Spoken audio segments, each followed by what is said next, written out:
Educação à distância, mudando realidades.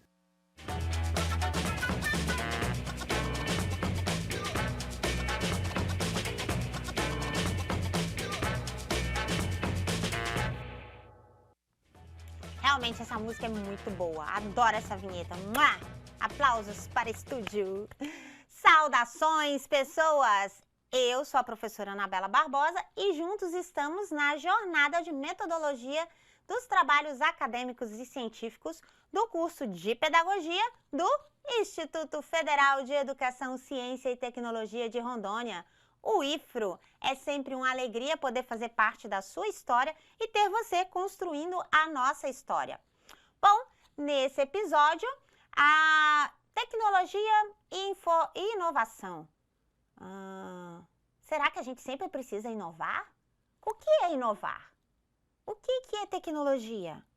Tecnologia, quando você pensa em tecnologia, você pensa no computador? Você pensa no estúdio? Você pensa em espaçonaves? Você pensa em mimeógrafo? Você lembra o que é um mimeógrafo? Você pensa em caneta? Você pensa em lápis? Você pensa em papel? Bom, tudo isso é tecnologia. E tecnologia são os recursos e as formas que o ser humano utiliza para poder realizar as suas atividades. E as atividades diárias de um professor é lecionar, é trabalhar com educação, trabalhar com seres humanos. Então, que tecnologias que você pode utilizar? Na nossa trilha, nós estamos usando uma tecnologia que é o G Suite, do Google Sites. Então, o Google Sites que está lá dentro dos aplicativos da Google, que é o G Suite. E inovar. Bom, o que você pensa em inovar? O Mário Sérgio Cortella, aquele filósofo, ele tem, inclusive está lá no nosso ambiente virtual, depois você dá uma olhadinha no vídeo que é maravilhoso. Lá ele diz assim, que inovar não é necessariamente você criar algo novo, mas inovar pode ser algo que você dê uma nova perspectiva, uma nova visão, um novo uso. Tudo isso é inovar. E também já dizia o grande cientista francês Lavoisier, que na ciência nada se perde, nada se cria, nada se perde, tudo se transforma. Tem tudo a ver com a nossa trilha, a nossa jornada, Então, ousar a transformar. E ousar a transformar é justamente você inovar. É você trazer uma nova perspectiva, um novo uso, uma nova forma de fazer para a educação. E é esse o convite que a gente faz para vocês.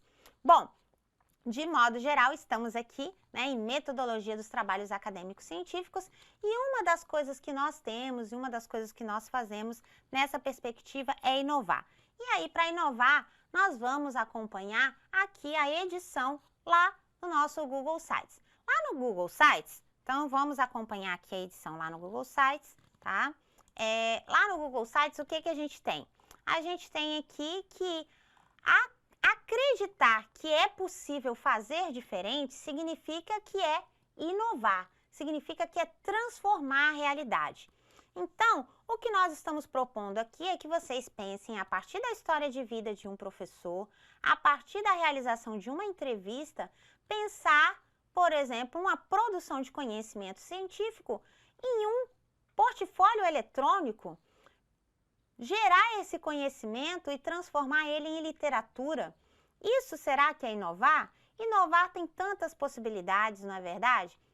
E a nossa inovação aqui é trabalhar o projeto de pesquisa e a publicação usando um portfólio eletrônico para trabalhos acadêmicos. Você acha que isso é inovar? Eu acho. O que você acha? Eu acho que é. Bom, trabalhando aqui nesse e-portfólio, vou só fazer referência ao grande Rubem Alves, então fica a dica de leitura do Rubem Alves, Filosofia e Conhecimento Científico, que é um livro maravilhoso, em que ele fala que a gente deve incentivar a curiosidade como um processo de produção do conhecimento.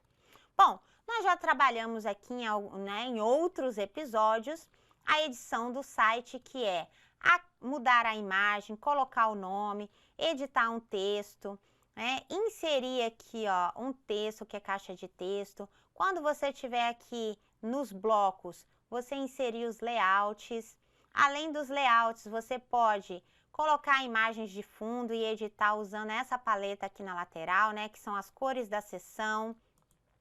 Você pode escolher os estilos, você pode duplicar a seção, você pode excluir a seção.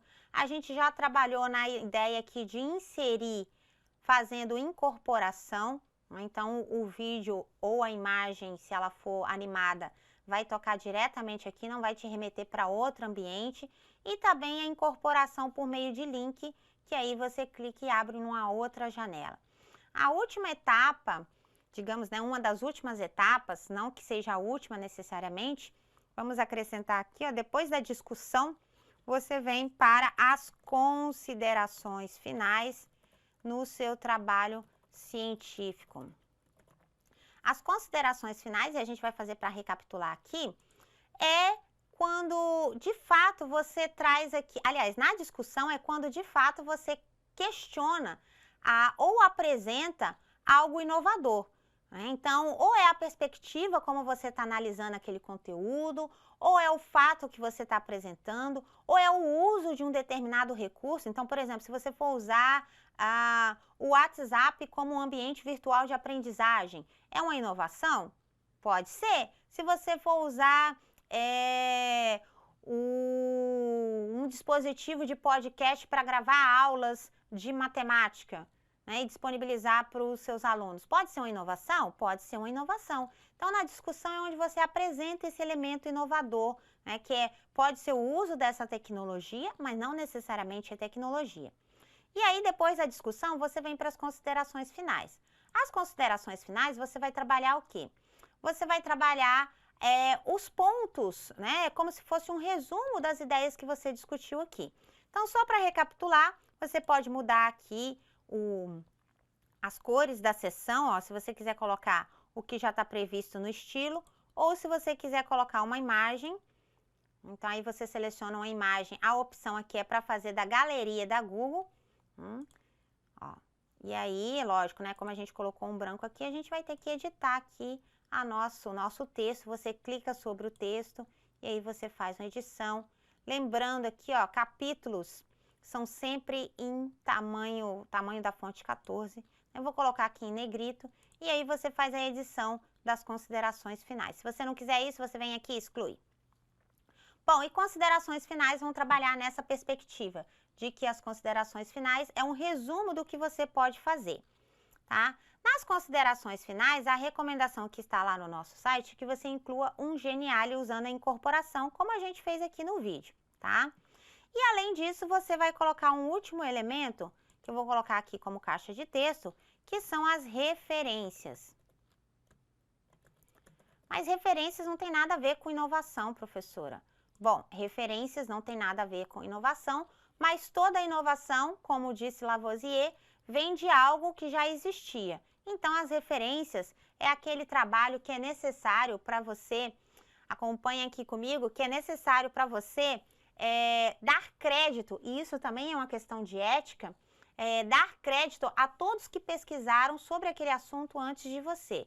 Ou seja, são dois caminhos. É você dar crédito a quem já pesquisou sobre o assunto e também é você trabalhar com a ideia de você fazer a referência no sentido de evitar o plágio. Então, você dá crédito a quem já trabalhou com você e você referencia, ou seja, em quem você se inspirou. Então, a sua inspiração foram esses autores e esses autores devem ser referenciados, é por isso que se chama referência. Todos os autores que você citar no seu trabalho, você tem que colocar aqui numa lista de referências, que ela serve para duas coisas para quem vai ler o seu trabalho. Primeiro, a primeira coisa ela serve para saber em quem você se inspirou, né? Então, você não fez do nada, né? Não, né? Surgiu. Então, essa é a primeira função das referências para quem lê. E a segunda função das referências para quem lê é para que possa também ampliar o leque de consulta. Entende? Pode consultar as suas fontes, quem você pesquisou, buscar as origens do seu trabalho, né? Quem foram os autores ou os locais ou as instituições que você utilizou para pesquisar. E pode refazer a pesquisa usando, né, aproveitando essas leituras que você já fez. Então, as referências têm essa dupla funcionalidade, tá? E aí, aqui nas referências, você vai usar o quê? Você vai usar as normas da ABNT, evidentemente, para fazer referências. A gente tem dois caminhos para fazer as referências, tá? Eu vou aqui mostrar para vocês um dos caminhos mais, digamos, simples. Então, olha só, eu vou aqui acessar o SWAP, que é onde a gente tem os livros lá da biblioteca virtual. Você vai entrar com o seu login e com o seu usuário, ok? Você vai acessar aí a biblioteca. Eu estou acessando aqui com o meu perfil de servidora, mas você vai acessar com o seu perfil de aluno. E você vai lá em Minha Biblioteca, tá vendo? Minha Biblioteca, e você vai localizar o livro que você está usando para fazer a sua fundamentação. Sabe aquela ajuda sobrenatural, né, daqueles grandes autores que você teve? Então, um deles é quem? É quem? Ele, Pedrinho, o charmoso, o notório, o intelectual Pedro Demo, de quem eu sou apaixonada. Então, você vai acessar o livro. Então, eu já estava lendo o livro, mas para você acessar o livro, você tem que estar logado no SWAP. E aí, para você fazer a referência desse título, ou seja, de um livro, aqui usando a biblioteca virtual, e aí está carregando, né? Você espera carregar, isso é normal, né? Então, você vai vir aqui, olha só que fantástico. Essa biblioteca é maravilhosa. Nós estamos lá em, ó, justamente história de vida, tá vendo? Digamos que você usou esse trecho aqui para fazer sua referência. Ó, vamos fazer os dois procedimentos aqui. A história de vida pode ser entendida como blá, blá, blá, blá, blá, blá, blá, blá, blá, blá, até observando. Eu quero usar esse trecho lá no meu texto. Eu seleciono aqui e venho em copiar. Beleza? Ó, copiado. Aí eu vou voltar lá no meu site, vou lá na minha fundamentação, ó, deixa eu ver onde é que está a fundamentação aqui, fundamentação teórica. E vou colocar ela aqui, ó. Então, eu vou dar um Ctrl+C, um Ctrl+V. Olha que lindo. É uma citação de até 3 linhas. De acordo com a ABNT, se for uma citação de até 3 linhas, ela vai aparecer entre aspas. E no final, eu vou colocar o nome do autor em caixa alta, ou seja, em maiúscula. O ano da obra, se eu não me engano, vamos ver lá, né? Vamos acompanhar, vamos saber qual que é o ano. Qual que é a página? Ó, 131. E qual que é o ano? Deixa eu ver aqui. Eu clico aqui, ó. Tá vendo essas 3 bolinhas em cima? Perto do livro? Bem aqui em cima. Então, ó, mais sobre o livro. E eu vou procurar, ó, citação. E aí ele vai me dar a forma que eu faço a citação e eu vou procurar a ABNT, né? Então, de que ano é o livro? Ó, o livro é de 2011, certo? Ó, 2011. Então, antes disso, eu vou pegar essas informações, Pedro Demo, 2011. Quem lembra a página? Opa, 11, né? Ponto, página, em letra minúscula, 131. Então, eu fiz uma citação direta curta, com 3 linhas, fica dessa forma. E se eu fosse fazer uma citação direta longa, professora? Bom, se eu fosse fazer uma citação direta longa, eu poderia usar aqui, ó, vamos usar aqui o mesmo, só o texto aqui, só para a gente visualizar. Então, aqui eu tenho uma citação direta longa, ó, né? Vou copiar e aí vou levar lá para o meu texto e vou fazer uma citação direta longa, ó. Ctrl+C, Ctrl+V, vou colocar aqui o texto. Se é uma citação direta longa, eu vou fazer o quê? Eu tenho que fazer aqui, ó, o recuo, né? Vou colocar aqui o recuo, deixa eu só selecionar aqui. Vou fazer o recuo. Vou colocar aqui, ó, como é que eu faço o recuo? Segundo a ABNT, eu tenho que fazer um recuo de 4 centímetros, então eu vou dar 4 enters, né, ó. Opa, pronto. O tamanho da minha fonte tem que ser menor, geralmente 10. E aí, do mesmo jeito, eu vou colocar o nome do autor. Então, aqui só pra gente, né, Demo, 2011, opa, 2011.131, beleza? Isso eu fiz 2 citações, certo? E aí, se eu fiz a citação de um autor, eu tenho que fazer a referência desse autor. Então, todos os autores que eu consultar, eles devem vir nas referências. As referências é a lista desses autores. E aí, como é que eu vou fazer? No caso de você usar material da biblioteca virtual, você vai vir aqui no título do livro, tá? Ó, nos 3 pontinhos mais opções, citação, escolher a ABNT e você vai pedir para copiar. Você nem precisa selecionar, você pede para copiar, ó. Copiar, ele vai estar copiado e você volta lá para a sua edição e dá um Ctrl+C, Ctrl+V. já ficou a citação de acordo com a ABNT. Como é que você faz a referência de acordo com a ABNT? O nome do autor, o sobrenome do autor é em maiúscula, aí vem o título da obra em negrito, acompanhado da edição. Você vai tirar o local da editora, porque é um e-book, né, disponível de modo digital. Então, você vai só colocar aqui, ó, Editora Saraiva, 2011. Tem que estar acompanhado pelo disponível em, porque é um recurso online, digital, e por acesso em, tá? Aqui já veio pronto, porque a biblioteca virtual disponibiliza, mas se você for construir, tem que ter esses elementos, ok? E aí, depois do link, você dá um Enter, que ele já vai ficar, ó, ativado o link, tá certo? E aqui você vai fazer a lista, então você vai listar literalmente todos os nomes que você consultou, sempre por ordem alfabética do sobrenome. E aí, acabou o seu site, depois que você escreveu tudo, porque aqui é só um exemplo, né? Não tá pronto, evidentemente, você vai vir aqui e publicar. Publicar o site, tornar ele público, que é aquele objetivo que o Desord falou que é tornar público. Para publicar, você vem e clica em publicar. Ele vai mostrar para você, aqui no caso, como eu já publiquei uma vez, né? Então, as alterações e o que já estava publicado. Eu vou concordar com as alterações e vou publicar. E aí, depois de publicado, olha, eu vou visualizar aqui como é que fica, ó, bem do ladinho, ó, ver site publicado. E aí eu consigo ver como é que o site estará publicado. E ele vai aparecer assim para qualquer um da internet. Tá vendo? Ó, pesquisa em educação, entrevista, o nome, ó. Ele vai aparecer aqui, ó, o que eu coloquei, aquele bloco da metodologia. Olha só como é que ficou a introdução. Aí depois, ó, o vídeo toca diretamente aqui, ó. Se eu clicar, ele vai tocar aqui dentro do meu site, ó. Não é legal? Isso não é fantástico, gente? Eu acho isso maravilhoso. Agora, se for o link, olha só, tá vendo? O link vai estar ativado. Viu a diferença de incorporar e colocar o link? Se eu clicar aqui, ele vai me mandar lá para o site do IFRO. Vou colocar as considerações e as minhas referências. Aí ficou tão bonitinho, né? E olha que eu nem terminei.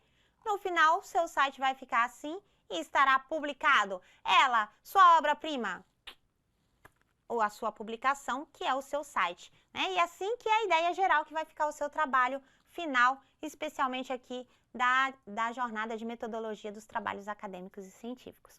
Não fica lindo? Não fica maravilhoso? Não fica... Ai, que dá vontade de fazer assim, apertar de tanto fofo. Bom, essas são as nossas considerações a respeito deste episódio. Espero que vocês tenham gostado. Até a próxima. Bonanças!